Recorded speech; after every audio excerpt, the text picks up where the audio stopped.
Welcome to our weekly program, The Inside Story of Chabad in America through the Mindel Archives. The end of this program today, I want to share with you a discussion, or maybe call it a farbrengen, that I had with my old Talmidim, the Bnei HaYeshiva, Benigeya, concerning what happened in Israel on October 7th. Something interesting. Then I looked up what the Rebbe says. So I'll tell you at the end of this program. But first I want to mention, which I already mentioned a few times, months ago, that in the English Igris letters, the Rebbe expresses himself much more clear and much more, his principles, his guidelines, you can see very, very clear, much more than the Igris Kodesh in Hebrew. And I think the reason, that's my own opinion, is as the Rebbe, the Frierdiker Rebbe, told Rabbi Mindel when he was still in Riga, that he wants him to come to America and he wants him to translate the Tanya in English, because Tanya is a closed book. That's what he used the word, closed book, meaning that the Tanya is written in Hebrew and most of the Yidden in the world speak English. So and it's a variety of different type of Yidden. So therefore, I think maybe that's why the English letters are more clear, I think, the guidelines and the Rebbe's principles much more than the Igros Kodesh. So in the next few programs, I want to share with you some of the principles of the Rebbe's letters. And Divrei Tzadikim Kayomim La'ad. This is the way the Rebbe's principles all the time. So the Rebbe B'chlal was very careful that a person should not make categorical statements. And we see this in the letters, like always, or never, or nothing, or everyone. These are categorical statements. The Rebbe was very clear. You can say sometime, many times, most of the time, but not categorical statements. Very important. I think we should learn from, we should learn from the Rebbe. The Rebbe was very careful. Also, the Rebbe gave advice.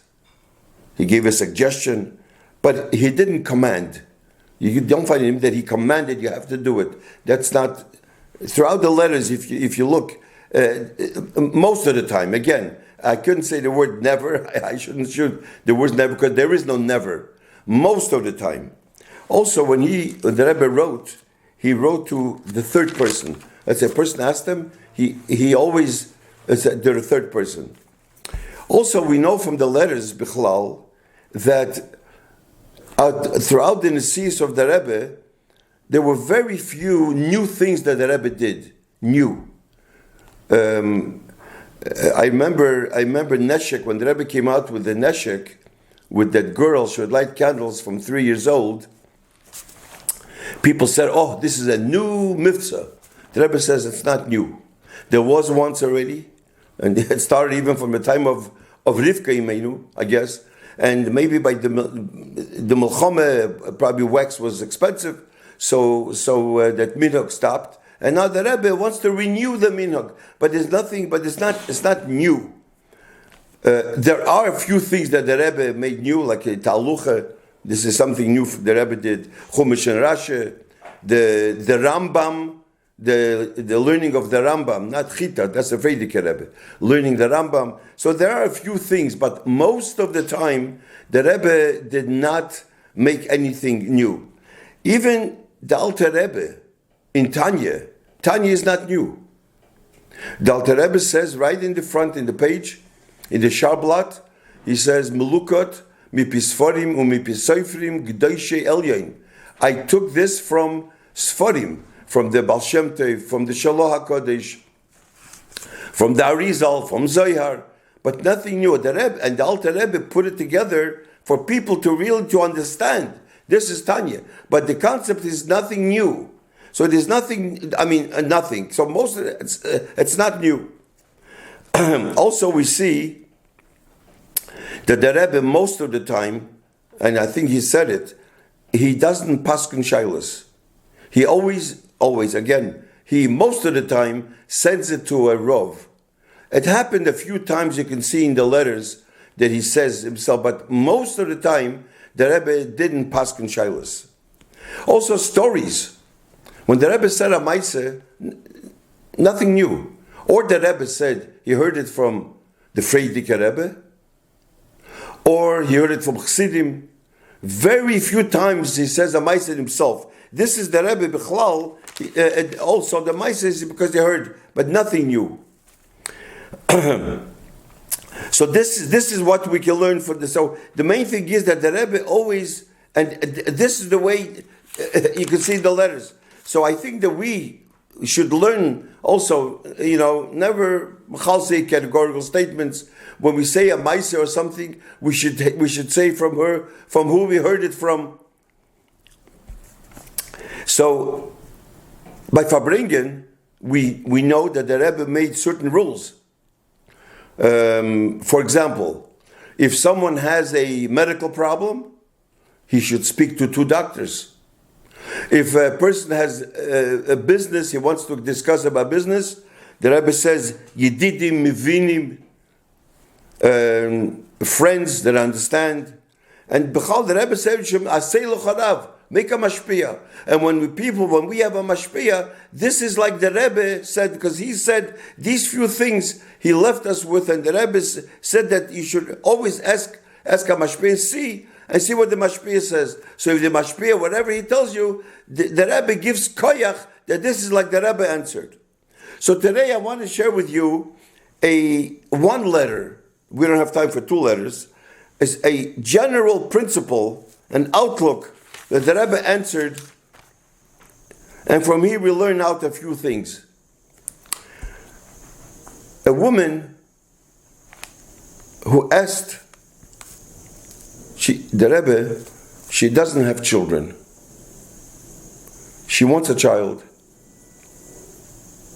And she asked the Rebbe, perhaps this is a punishment that the Eibeshter punishes. And that's why she doesn't have children. So the Rebbe answered, this is very important. And this is the discussion, one of the things I had with some of my Talmidim, old Talmidim, they called Bnei HaYeshiva.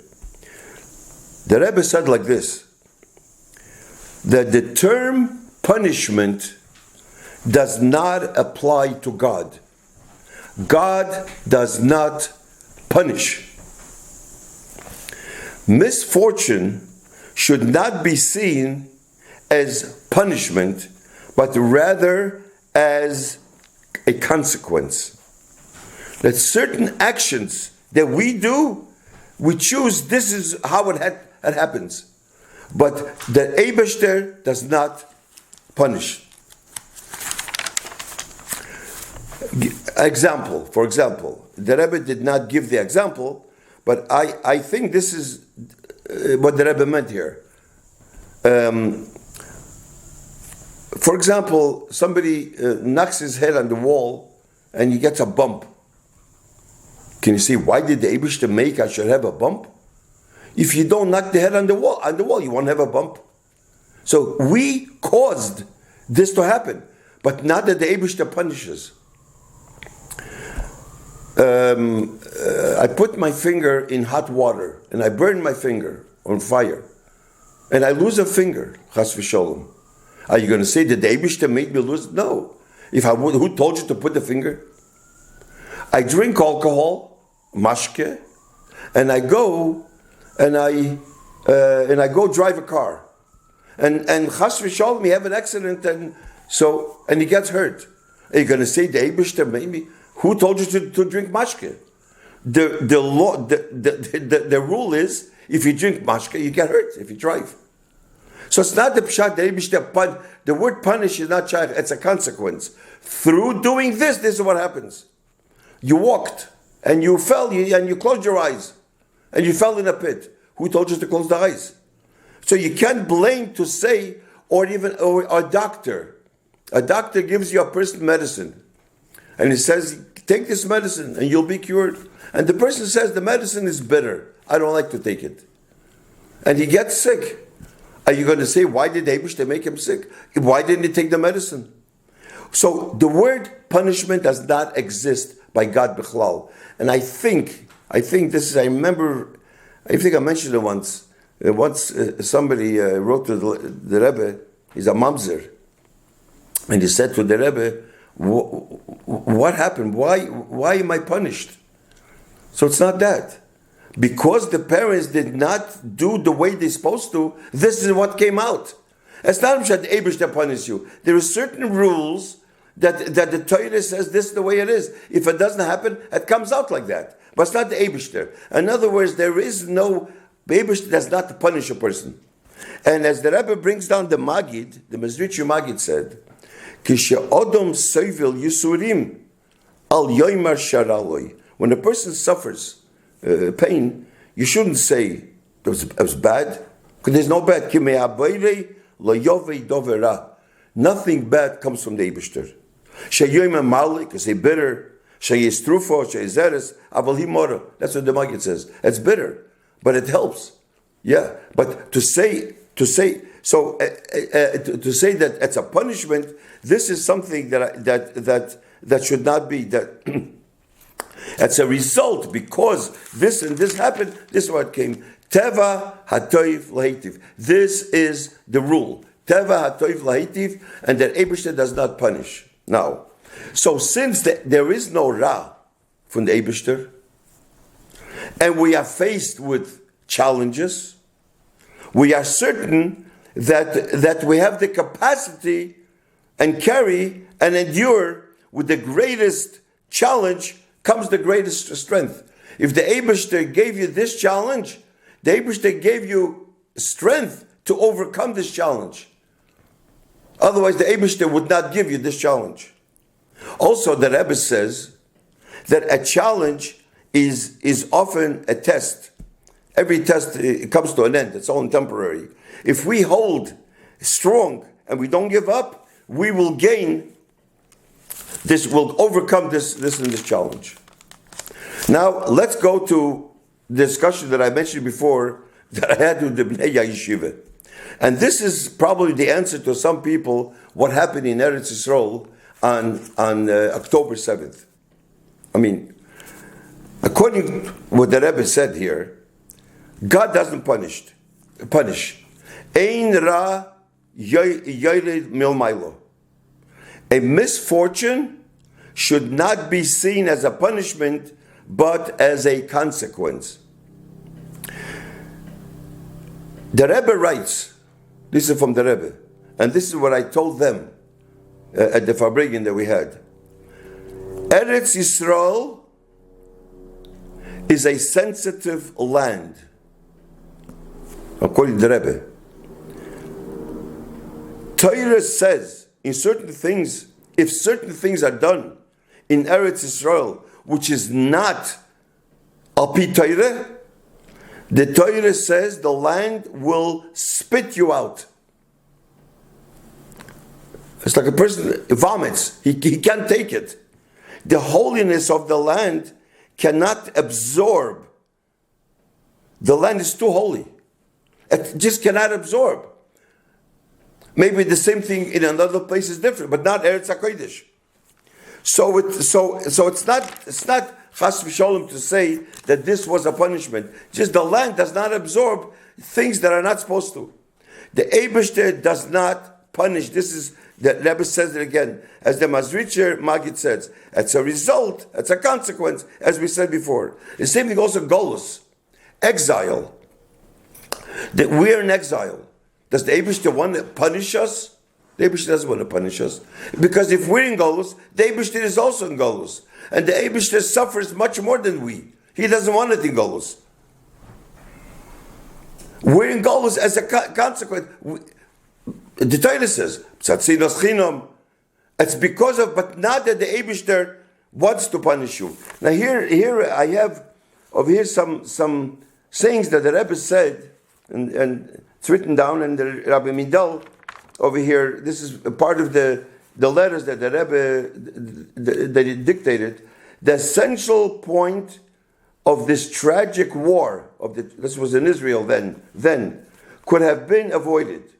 Eretz Israel is the king's palace, holy land. People complain to me why I demand so much from our brethren in Eretz Israel. Jews in Eretz Israel have a greater responsibility. It's not enough Jews should live in the Jewish land, but the land should also be Jewish. Eretz Israel is beautiful, but you can't compare to the spiritual beauty. And the Rebbe says, Einei Hashem Elikecha. Living in Eretz Israel, you have to be in a higher standard in terms of holiness, in observance of Torah mitzvahs. Otherwise, the land will spit you out. This is what the Rebbe says. Here's another. The Rebbe says over here, I state that life in Eretz Israel must be conducted in accordance with the Torah, with the Torah. And you wonder there is an inconsistency there. Somebody was saying it was inconsistent. So this is something that I had. If I bring it with some people, and people say that this is a punishment. It's not a punishment. It's only a consequence. It's a very important difference. We still have to probably speak about it, but we haven't the time today. But in Mitzvah Hashem next week, I will share with you a letter how the Rebbe says that Golus is not a punishment. In Mitzvah Hashem next week we'll continue our weekly program. Thank you.